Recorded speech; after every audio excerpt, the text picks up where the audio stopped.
J'accuse.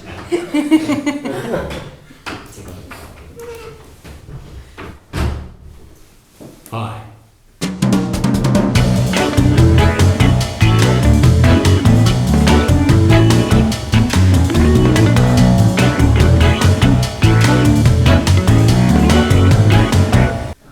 Have a seat.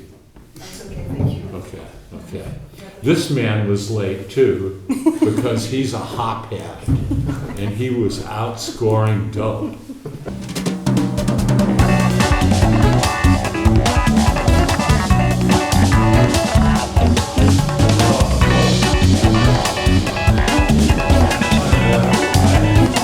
Malo, Ellroy, Arriba, Monroe. Yeah, no, but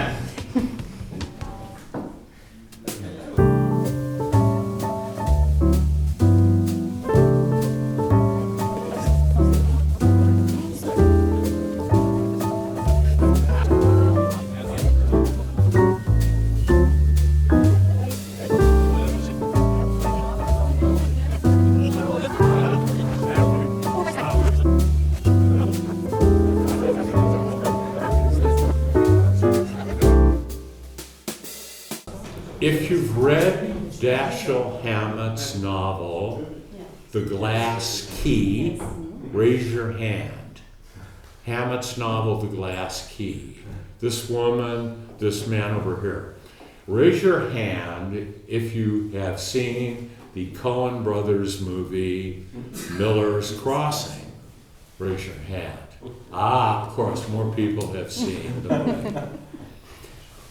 The Glass Key, in both book and film form, is about a political fixer on the skids.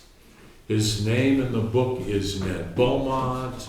His name in the film is Tom Regan, and he is portrayed by the Irish actor Gabriel Byrne. The first words of the film are, "Where's my hat?" The last scene of the film is him pulling a hat over his eyes in close-up.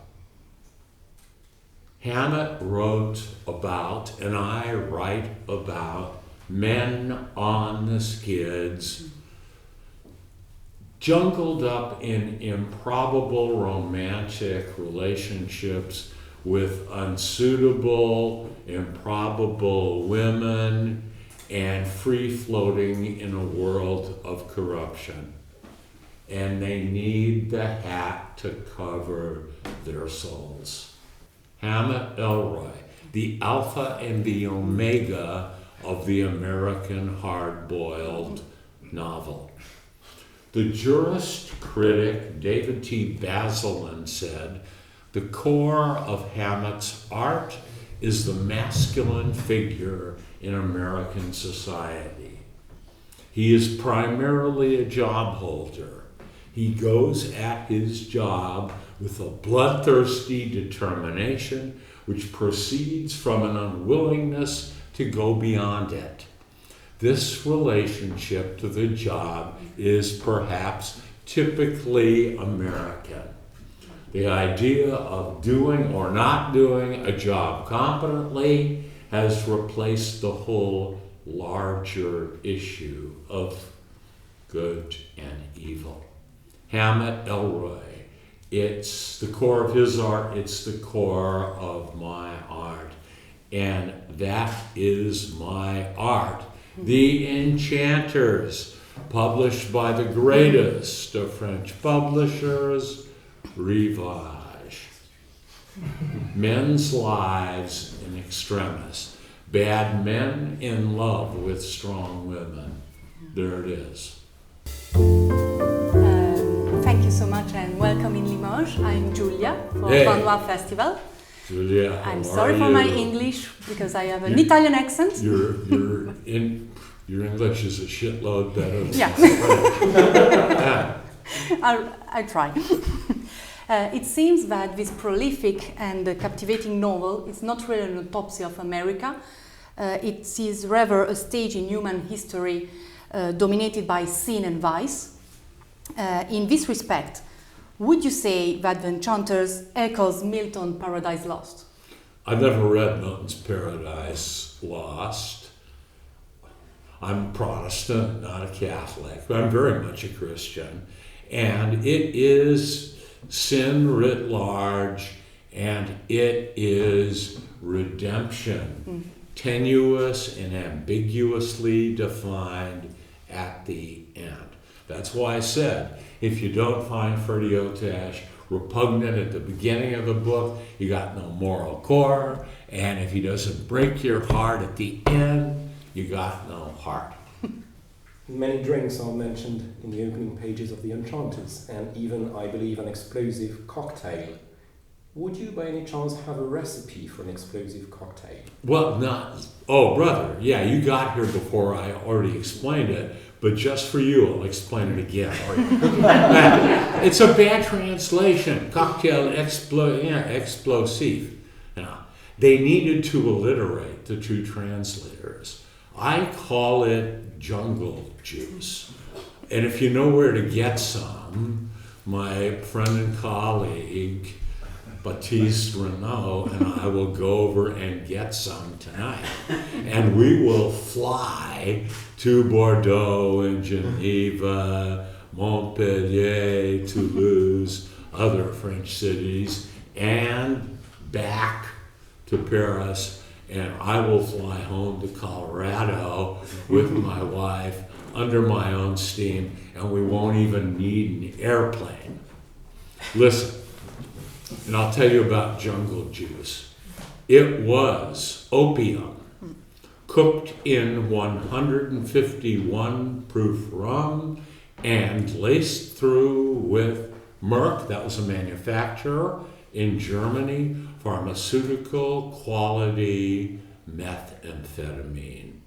And as I said, it was some good shit. I'm glad I only drank some 3 times. That's why I'm still here and functioning. Thank you. You're welcome. And no, I don't know where you can get some. Would you say that writing comes before all else? No, And that God il- does. God does. Right. God comes before all else for me. Yeah.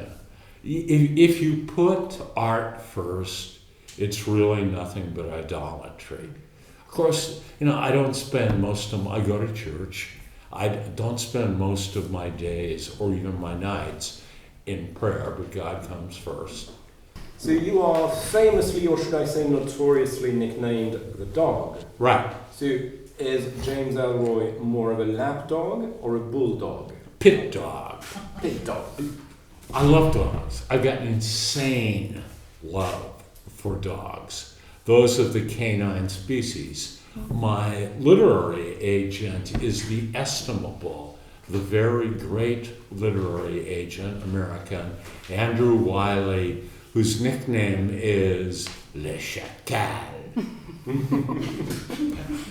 And that is a small dog that has ice blue eyes like Andrew Wiley, but is only this big, and he hops around. He's very light on his paws, and he has pointed ears that go like this. The chacal. Yeah, I love dogs. So I am the demon dog.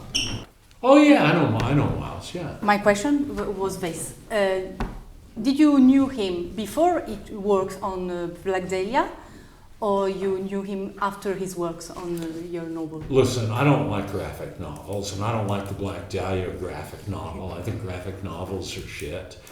Miles is a very fine, very, very fine artist, portraitist. He's endlessly imaginative. The book looks good, but it's a comic book. I owed favors to Rivage and to David Fincher, so I gave my permission for the book.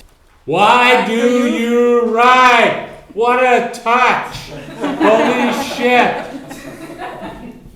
In my craft or sullen art, exercised in the still night, when only the moon rages and the lovers lie abed with all their griefs in their arms, I labor by singing light, not for the strut and trade of charms upon the ivory stages, but for the common wages of their most secret heart.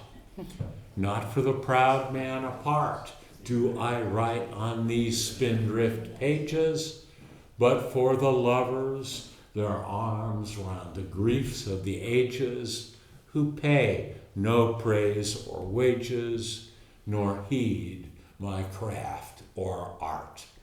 Dylan Thomas. Thank you. God bless you. Thank you so much. Hey.